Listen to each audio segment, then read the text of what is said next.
Former Chief Minister Harish Rawat wrote on his social media that he made a mistake in doing politics. If he had declared an aerial capital in the same way as BJP, then the BJP trailers would not be remembering things like Friday prayers, Muslim University or Chhath holidays. In response, BJP media in charge Manveer Chauhan took a jibe at Harish Rawat's statement and said that during Harish Rawat's government, he was neck deep in corruption. Whether it was in mining or excise, corruption was found to be widespread in every sector. The Bharatiya Janata Party has never talked about a Muslim university or leave for Friday prayers.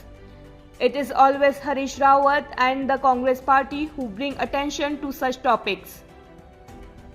नहीं करती तो वो भाजपा कभी भी शासन में नहीं आ सकती थी। इस पर भाजपा का क्या कहना है? देखिए, हरीश रावत जी कांग्रेस के बहुत वरिष्ठ नेता हैं और वो कांग्रेस पार्टी के बहुत लंबे समय से बागडोर संभालते रहे हैं। वो केंद्रीय मंत्री भी रहे हैं और इस प्रदेश के वो मुख्यमंत्री भी रहे हैं। मुझे लगता है जो कांग्रेस पार्टी के नेता आदरणीय हरीश रावत जी हैं, वो जो लगातार जो बयानबाजी कर रहे हैं, वो सिर्फ और सिर्फ उनकी पश्चाताप की पीड़ा निकल रही है। और जब उनको प्रदेश की जनता ने सेवा करने का मौका दिया, उस समय सिर्फ और सिर्फ या तो भ्रष्टाचार की गंगा बहाते रहे प्रदेश के अंदर।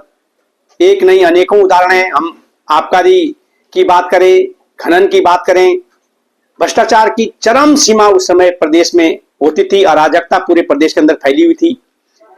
और इसके साथ ही अगर आदरणीय हरीश रावत जी कह रहे हैं कि बीजेपी को जुम्मे की नमाज की छुट्टी, मुस्लिम यूनिवर्सिटी की छुट्टी, मुस्लिम यूनिवर्सिटी की स्थापना करने की जो बात कर रहे हैं, तो मुझे लगता है कि ये बातें भारतीय जनता पार्टी के किसी नेता ने या भारतीय जनता पार्टी ने नहीं कही है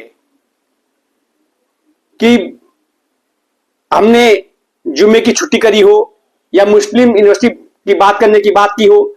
लेकिन अगर भारतीय जनता पार्टी ने इन चीजों का, आदरणीय हरीश रावत की इन चीजों का विरोध किया है, तो उत्तराखंड की जनता ने इसको स्वीकारा भी है और उत्तराखंड की जनता ने भारतीय जनता पार्टी के पक्ष में अपना समर्थन दिया है, आशीर्वाद दिया है और आदरणीय हरीश रावत जी के नीतियों और कांग्रेस पार्टी की नीतियों के खिलाफ वोट किया है। इसलिए भारतीय जनता पार्टी जनता के आशीर्वाद से सरकार में आई है। इसलिए मुझे लगता है आदरणीय हरीश रावत जी को सिर्फ और सिर्फ पश्चाताप के अलावा उनके पास कुछ बचाव नहीं है।